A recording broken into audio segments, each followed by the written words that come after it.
Hi everyone, hope you're all cool. Today, I want to share some really cool stuff that's been happening in the world of Softube Console 1 since my last video. So I'm going to show you all the cool updates that came out with the Mark III versions of both the Console 1 channel and Console 1 fader. First of all, you have two of everything now. So you have two shapes, two EQs, and two compressors, which I think is super cool. Although I enjoyed working with the Mark II version, I always felt that it would be amazing to be able to stack compressors and stack EQs, etc. Maybe I'll want to have one EQ to apply some corrective EQ and another one to just add some color. All this is possible now with the Mark III version. Also, you have 6 sends instead of 3, which is amazing. In my template that I use every day, I have 2 reverbs, 2 delays, a chorus, and a doubler. It's amazing now being able to control 6 sends of the Console 1 channel and fader. So let's have some fun and walk through some of the new features in Console 1 channel and Console 1 fader Mark III. So I'm in Logic, and I have a project loaded up, and I have Console 1 inserted on every channel. I'm going to show you on an entire mix so that you can hear everything, and I'm going to be exaggerating all my moves so that you can hear everything clearly. So let me play a little bit of the track that I'm working with.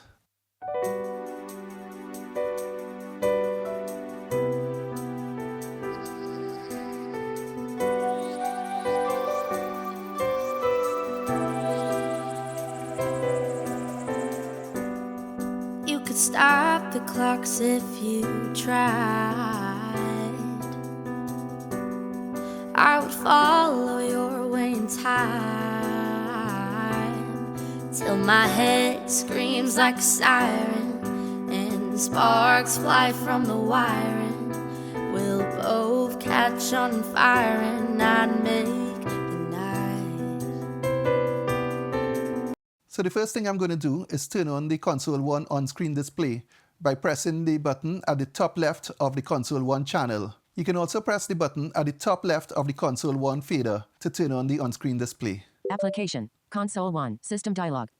Remember, what's really cool is that you can put Console 1 into training mode by pressing the button to the right of the on-screen display button on Console 1 channel, or the button just below the on-screen display button on Console 1 fader. I'm going to press the button on the Console 1 channel now. Training mode. And this way, you can hear what every button that you touch or every knob that you touch is without changing the values, which is really cool for getting an idea, 1, of what the buttons and knobs are, and 2, the current values of all knobs and buttons. I'm just going to touch a few knobs now, and you're going to hear Console 1 in training mode telling me what they are. Low cutoff, input gain 0.0, mono in off. So I was just touching some of the knobs at random, so you can hear training mode in action. So this is a great way to learn where the knobs and buttons are on the unit, as well as to hear the values of all the parameters without changing them. So I'm going to turn training mode off now. Default mode. Also new to Console 1 Mark III is the Core Suite plugin. And this is a channel strip that's absolutely amazing. So I have the Core Suite channel strip loaded now, and I'm just going to do a little bit of work on this full mix so you can get an idea of what it sounds like. It's an amazing channel strip. So the first thing I'm going to do is turn on EQ1 by pressing the EQ1 button. This is the Core Suite Modern EQ, which is fantastic for doing corrective EQ. So I'm just going to look for some frequencies that might be a little bit offensive and tame them a bit. I'm also going to turn the on-screen display off so that I can hear what I'm doing without VoiceOver talking to me, because I find it hard to concentrate sometimes when VoiceOver is talking. If I want to get an idea of what values I'm changing, etc., I can turn the on-screen display back on, put it into training mode, and touch the knobs to hear what the values are, so I can know exactly what changes that I've made. But usually I like to have the on-screen display off so that I can concentrate on the music. Now we're melting through the eye. Pour my water where it lies. Like a war chasing tyrant, I'll detonate your island and hope that I can try and bring you to mine. I might let you know where I choose to go. When I get too close, an element Okay, I think that's okay as far as corrective EQ. Now I'm going to use EQ2, which is the Core Suite Vintage Equalizer, to add some color, to maybe brighten it up a little bit and add a little bit of low end. This is a really nice sounding EQ and is really nice for adding color. EQ2 selected. Here we go. I might let you know where I choose to go. When I get too close, and elements aren't.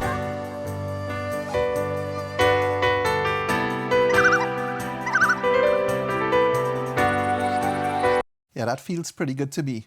So this is kind of like a mastering situation. And remember, in mastering, a little goes a long way. Let me turn the on-screen display now and turn on training mode. And I'll touch some of the EQ buttons that I was working with so you can get an idea of the changes I made. Application. Console 1. System dialog. Training mode. Gain 3.9. Gain 7.5. Gain 9.6. Frequency 130. Frequency 1503. I actually added 7.5 dB of gain, and that might be a little bit much. If I wanted, I can just take it out of training mode and just dial it back a little bit like this. Default mode. Gain 7.5 Gain 5.1 decibels. Gain 4.6 decibels. And let's see what it sounds like. I might let you know. Yeah, maybe I got a little bit carried away. So it was good that I was able to use training mode to find out how much I added and dial it back a little bit. So let's take a look at the compressors now. You have two compressors, and normally I like to use the compressors in series. I normally use the first compressor to catch all the peaks, to smoothen out vocals, instruments, etc. Let me turn on compressor 1. Comp 1 selected. I'm going to exaggerate the settings on the compressor so that you can hear what it's doing. Let me show you some of the controls on this compressor by just touching the knobs. Compression minus 15.0 decibels. Ratio 4:1. Attack 4.0. Release 4.0. Again, I'm going to turn the on-screen display off and apply some compression. I might let you know where I choose to go. When I get too close, and elements aren't. So that's what I did with the first compressor. Obviously, that's way too much compression, but I just wanted you to hear the effects of the compressor in action. So for compressor 1, I was using the Core Suite FET compressor, again, to capture all the peaks and smoothen out the levels. For compressor 2, I have the Core Suite Opto compressor, which is a really nice smooth compressor that I use to just kind of smoothen out the track even more. Comp 2 selected. I'm going to show you some of the controls on the Core Suite Opto compressor. Compression minus 20.0 decibels. Ratio comp. Time original. At this point, I'd like to encourage you to check out the excellent manuals on the Softube website for the Console 1 channel and fader, as well as the Core Suite channel strip. They provide some really good explanations for all the parameters for the modules in the channel strip. So the next thing I want to show you is how to read your meters using Console 1. That is your input and output meters, as well as gain reduction. I'm going to turn voiceover up and I'm going to turn the music down just so that you can hear the meters clearly. With the on-screen display on, let's take a look at the input and output meters. Application. Console 1. System dialog. So with the music playing, I'm going to hold shift and press the solo button to hear the input meter, and I'm going to hold shift and press the mute button to hear the output meter. Shift. I might Input. Meter let left you minus 15. Meter right minus 13. where I choose to Shift. go. Output. Meter left minus 10. Meter right minus 10. I'm going to play the music again, and I'm going to hold shift and press the compressor 1 button to hear the gain reduction meter for compressor 1, and I'm going to press shift and the compressor 2 button to hear the gain reduction for compressor 2. Shift. Gain reduction. Minus 1.17. Gain reduction. Minus 1.58. Gain reduction. Minus 2.56. Shift. Gain reduction. Minus 3.75. Gain reduction. Minus 2.11. Gain reduction. Minus 2.34. I can also hear the combined value of the two compressors by holding shift and pressing track selector 9 button. Shift. Combined gain reduction. Minus 7.85. Combined gain reduction. Minus 5.80. So the examples I just showed you were to actually read the meters on demand. However, what's really cool is that you can also read the meters at intervals automatically. So if I hold Shift and press Track Selector 11 button, it's going to read the input meter at intervals, which you can set in the Console 1 settings. Shift. Input meter feedback on. Input. Meter left minus 17, meter right minus 14. Input. Meter left minus 10, meter right minus 11. And to read the output meter automatically, it's Shift plus Track Selector 12 button. Shift. Output meter feedback on. Output. Meter left minus 1.6, meter right minus 1.1. Output. Meter left minus 7.9, meter right minus 8.0. And to read the gain reduction, it's Shift and button 13. Shift. Gain reduction feedback on. Gain reduction. Minus 2.12.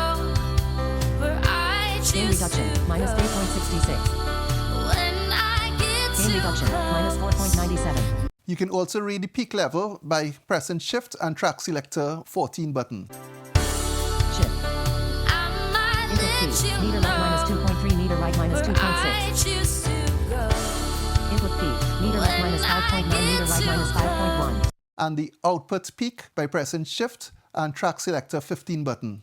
Softube has really put a lot of effort into making Console 1 fully accessible, and there are a lot of cool settings that you can customize to suit your needs. Let me show you how to get into those settings now. First of all, you press the settings button on either the Console 1 channel or Console 1 fader. Track selection. Select track on touch off. Scroll with select volume or page buttons. Confirm with OK solo. Cancel with cancel mute.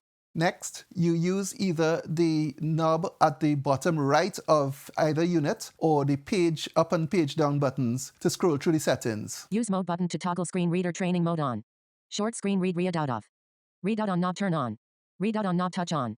Readout on knob release on. And there are many more settings that relate to accessibility. Definitely you want to check the manual to get an explanation of what these settings are. Once you select the parameter you want to change, you use the OK button to change the value. So as an example, let me change the interval for the automatic readout of meters. So I'm going to press the page up button to get to the parameter. Set metering feedback timer 4. And I'm going to keep pressing the solo button. Set metering feedback timer 5. Set metering feedback timer 6. Set metering feedback timer 7. Once you finish customizing the parameters, you press the mute button to go back to the main screen. Main screen. So that's an overview of some of the new features in Console 1 channel and Console 1 fader. There are lots more, so I encourage you to read the manual and check out some of the other cool videos on the Softube website to see what's possible. Thanks for checking out this video and have some fun with Console 1 channel and Console 1 fader from Softube.